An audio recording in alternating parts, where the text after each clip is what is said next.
Welcome back to the Midlife Astrology Forecast, where we talk about the astrology through the lens of women in midlife. Now, most astrology forecasts are written for everyone, like the general public, right? And they are not very specific, okay? But the truth is, we experience astrology differently from the time we are 25 than we do at 50. I should know, I'm about to turn 50. Midlife brings completely different transitions. For instance, we're dealing with menopause, we're dealing with empty nests, parents, aging parents that we have to take care of, divorce. We're dealing with career pivots. We're dealing with second acts or third acts. We're dealing with learning to love ourselves in an entirely new and even different way. So every week, we'll explore relationships, health, beauty, fashion, money and finances, your emotional well being, your physical health, as well as your purpose through the astrology happening right now. So this week, we have a transit of Venus in Virgo coming in. Now, this week's major transit of Venus in Virgo, I'm going to talk first about what Venus represents, and then I'll talk about what Virgo represents. And then we'll look at why this transit feels especially important for women in midlife. Now, what Venus represents is love. Everyone knows that, right? But Venus also represents some other things too. Venus represents relationships, it represents beauty, it represents self-worth, self-value. It also represents things like pleasure and money, attracting money. It represents your personal values, your personal style, the things that you enjoy and want to attract towards you, the things you're attracted to. Now, every time Venus changes a sign, the way we approach all of these areas of our life changes too. This is why, even though you have a Venus in a certain sign, you kind of have experienced love and attraction for all different types of signs at some point in your life. So, what Virgo represents, Virgo is an earth sign. Virgo is very practical, right? Virgo is very grounded. Virgo is very organized. Virgo is very detail oriented and very health conscious, very disciplined. And Virgo isn't interested in fantasy. Okay? Virgo asks, is this working? Is this healthy? Is this sustainable? Does this actually improve my life in any way? So Virgo is like the great editor. Virgo refines things. Virgo simplifies things. Virgo is the great constrictor, I would say. Not as much as Capricorn, but it's an analyzer. It wants to cut the fat, trim the fat, and get just what's real and just what's true. So on July 9th through August 8th, 2026, we're going to have Venus moving into the sign of Virgo. And this month, this is when Venus is in Virgo, you're going to have a desire to be a little bit more frugal with your love and what you attract and also what you're attracted to. This is kind of a month where you're going to want to protect your heart a little bit more, protect your wallet a little bit more, slow down emotionally, make thoughtful decisions. This isn't the transit for rose-colored glasses and falling for someone because they look good on paper, ignoring red flags or overspending because something feels exciting. Instead, you want to ask yourself, is this a healthy relationship? Is this a healthy job for me to be in? Is this purchase worth it? Is it going to be worth it? I always think about things like I prefer plants over flowers, right? Because the plant's going to keep growing and the flower's going to shrivel up. Does this align with your values? Does this actually make your life better? Okay. And the reason why I wanted to actually talk about, Venus in Virgo being the opposite of fantasy, not being interested in fantasy, is because Venus in Virgo is the opposite of Venus in Pisces, right? Virgo and Pisces are opposite signs. And opposites tend to attract, but for different reasons, right? And so often in traditional astrology, they'll say that Virgo or Virgo is exalted in the sign of Pisces. And I have always hated that. I'm going to tell you that right now. Because I kind of feel like Pisces is very fantasy oriented, very nebulous, and kind of more interested in the rose colored glasses. And that is really challenging when you're trying to, choose someone for love. You don't want to just be kind of led around like a cartoon character, just like, I'll take anyone, I'll sacrifice for anybody as long as you like look the part, right? Whereas the opposite, Venus in Virgo, is considered in its fall in traditional astrology, considered in its fall when it comes to Venus, because there's a refinement, there is a discernment, there is looking for things that fit with you rather than wanting to just get swept away. And, those things I think are not like romantic by any means, okay, which is why I think Venus in Pisces is considered to be exalted there. But there is a sense of, because Virgo is an earth sign and Pisces is a water sign, there's this sense of like, this is something substantial in Virgo. And with Pisces, it may have all just been a dream. So, why does this particular transit matter in midlife, or why this matters so much in midlife? Why do any of these transits change when you enter into midlife? Their meaning, how do they affect you differently? Here's where I think this gets really interesting.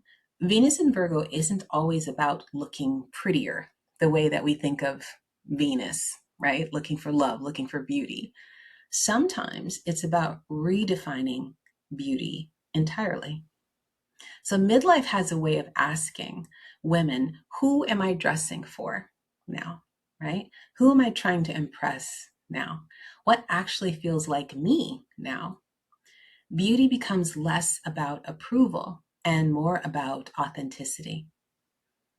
So things like menopause, how are these ways that Venus and Virgo can show up with things like menopause? The possible ways this might show up is you might be scheduling doctor's appointments you've been avoiding, right? Attracted to Venus. Virgo, attracted to refinement, attracted to good health, that kind of thing.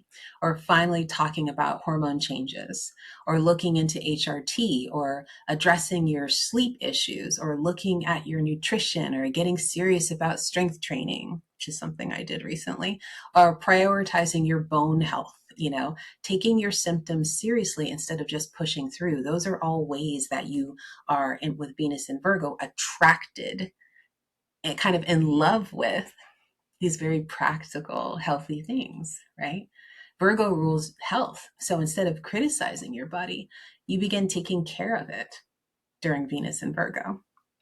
Now, with regards to beauty, this transit might inspire you to do things like cut your hair, or stop coloring your gray hair, or start coloring your gray hair, or simplify your skincare, or wear less makeup, or invest in really quality instead of quantity. Clean out your closet, buy clothes that fit your body better. Instead of asking, does this make me look younger? Venus in Virgo wants to ask, does this feel like me? When it comes to fashion during Venus in Virgo, Virgo loves editing. Okay. So you may suddenly want to donate half your closet away, or create a capsule wardrobe. Like, this is me. This is my authentic self. And I want to look like this every day. Or you may want to stop buying trendy pieces that are not timeless. You may want to wear more natural fabrics during Venus in Virgo. You might buy fewer but higher quality items. You might be attracted to less clutter and more intention. When it comes to relationships during Venus and Virgo, Venus rules love, all right? There's no getting around that. But Virgo asks questions with love. This month, you may be asking yourself, do I feel respected in love? Is this relationship reciprocal? Am I always doing the emotional labor in this relationship? Is this relationship peaceful and practical, or simply familiar? Virgo reminds us chemistry isn't always compatibility. Now, in terms of careers, Venus in Virgo, this is a little bit I would say, fantastic energy for women building a second act or a third act. You may feel inspired to update your resume or learn some new skills or take a certification or organize your business, improve your systems, your everyday systems, or build something slowly. Virgo doesn't promise overnight success. In fact, it's not really interested in that. It is an earth sign again. Virgo builds things brick by brick and likes to savor taking out some of those bricks, okay, to make sure that only the certain amount of bricks are needed, just the right amount of bricks. In terms of your emotional well being during this month of Venus in Virgo, Virgo sometimes gets criticized for perfectionism. I know you've heard that before. Stop acting like you haven't. But here's another way to think about it. Instead of perfecting yourself, perfect your self care. There's a huge difference. One says, I need to become someone else. The other says, I deserve to take care of the person I already am. As a Venus in Virgo, that really hit me. I deserve to take care of the person I already am. Now, how is this showing up for me? Like I said, I actually have Venus in Virgo in my natal chart. And so this energy feels very familiar. I deal with it every day, for better or for worse. Right now, Venus is moving through my 12th house. And so for you astrology heads who are a little bit more into astrology, that's the house of healing. That's the house of spirituality. It's the house of your unconscious beliefs, or the things that are under the surface that you may not be aware are kind of taking over the show. So what's interesting is this hasn't really shown up dramatically for me. When a transit is in the 12th house, it doesn't usually show up as something that's happening to you. It's more something that's happening inside of you that eventually moves out and starts to reflect in the greater world. It shows up more quietly in the 12th house. So a good example of this is about a month ago, I suddenly wanted to cut my hair. If you've been to my website, you know that my hair's been pretty long for some time. And I was literally trying to just like grow it to like a Lisa Bonet lengths. Okay. And then I had a couple of things happen. I had a friend who is unfortunately moving into her cancer journey, and she had cut her hair in kind of an anticipation of losing her hair during chemo. And I was really impressed with that. And then there was just the moments where I was like, my hair is too damn long, and it's hurting my neck. And then I just was kind of like, I'm tired of putting my hair up in a ponytail. Like, I'm not a little girl, I'm a woman. So there was a couple of things that went into that. But about a month ago, I just wanted to cut my hair into a bob. And usually women can be kind of, or have been known to be emotional about this, but I had no emotion about it at all. And the next time I saw my hairdresser, I was just like, I'm cutting this off. I actually expected her to be, like she wouldn't do it, because you know how hairdressers are, especially when they've been caring for your hair for a while. It's like, it's not your hair, it's theirs. But it wasn't emotional. I was actually surprised how unemotional it was. And I wasn't, even if she had not cut it exactly like I wanted, which she actually did cut it exactly like I wanted, like, I don't think I would have cared, like the whole connecting my beauty to my hair length wasn't there. And that was like all throughout, my life, my young girl life, worried about my hair making me feminine. I mean, as a Black woman, this is like such a thing in my community about your hair length and like looking like you have long hair. And it simply just, I didn't feel all that. And it just felt like it's time. It's time for me to cut it.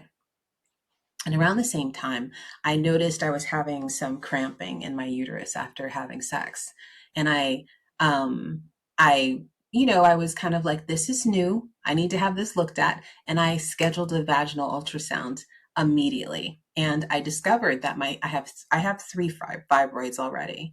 But in this vaginal ultrasound, I discovered I have a new small mass next to my cervix that wasn't there when I last had my ultrasound checkup 8 months ago. So, of course, now I'm working with my doctor on next steps, but those are things that sometimes in the past I may have put off looking into it. I certainly have known that about other people, have said that, have gone a long time. But I already have Venus in Virgo, so I'm somebody who looks into that stuff. But now with Venus in Virgo, it's like, you can't wait. I needed that ultrasound. The next ultrasound wasn't until a month later, the appointment. And I was like, no, I need to get it now, and I'll go to a different location, and or like one that was like 45 minutes to an hour away, so I could get it done now. So for me, Venus in Virgo isn't about becoming someone new. It's about taking care of myself. It's about editing, like refining. It's about paying attention. It's about removing what no longer supports me, even if that's a little mass near my cervix, right? So what we're seeing culturally right now really supports this Venus in Virgo. And so one of the things I always love about astrology is watching how it shows up in the collective, right? Not just personally. So here are a few examples right now that really mirror Venus and Virgo's themes of authenticity, simplicity, and redefining beauty. So something I noticed, I found this article that was called lived in beauty. So basically one of the summer's biggest beauty trends is called lived in beauty. Now, I'm almost 50, so I've seen versions of lived in beauty. What is it? Casual chic or cozy, what was it, like bohemian chic? No, it wasn't that. It was like something cozy and chic, but it was like basically, or just like French women. French women look like they don't do anything, like that's what I have kind of grown up with. I've grown up with different versions of lived in beauty, just said a different way.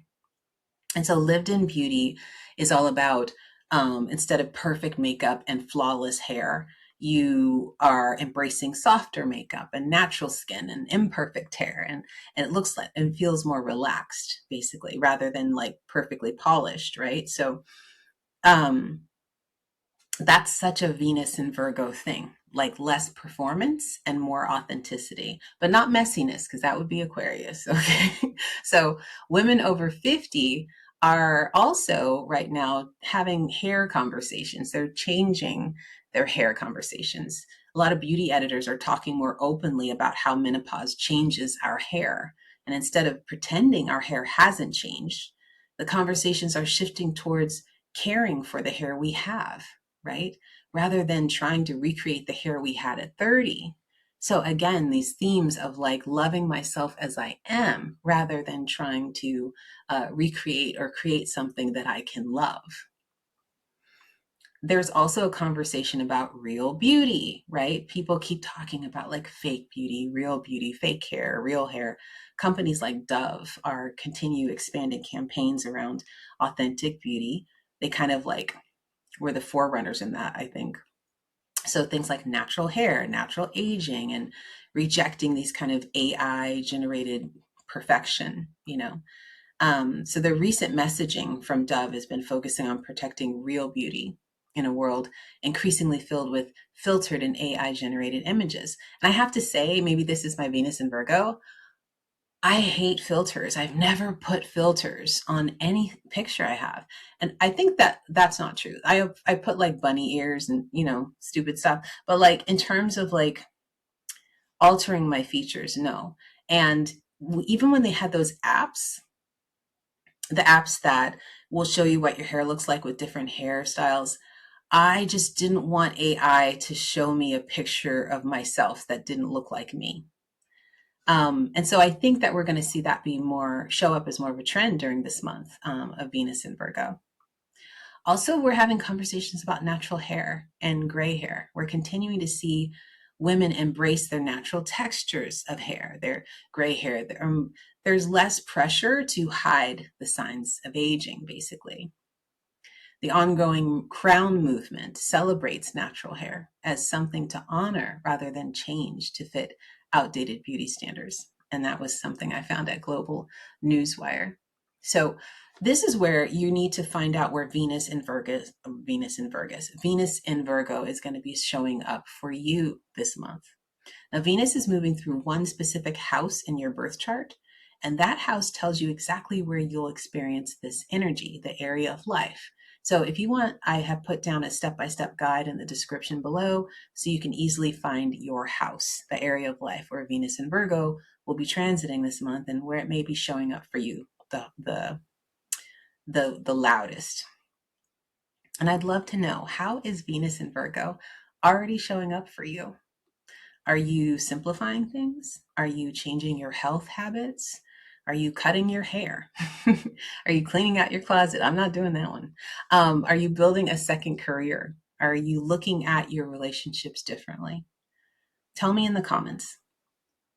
And if you would like to explore these transits with a community of women who are also navigating midlife, I invite you to come and join the AstroCare Community. We have daily discussions in there. We have astrology conversations. We have 2 live gatherings every month where we just hang out and we answer questions and we bring up what's going on in our life and we give each other advice. And we talk about how we get through these times with these transits. And so it's a lot of community support in there, and that's why I created it. So everything about that is linked below. And if you have enjoyed today's forecast, please make sure you like and subscribe, like the video, share it with another woman who's navigating midlife, and also follow me on Instagram, where I post stories and reflect deeper on each transit. And if you'd like a weekly astrology insights, plus information on workshops and retreats I have coming up, be sure to join my mailing list using the link below. And thank you so much for being here. I'll see you next week for another Midlife Astrology Forecast. Take care.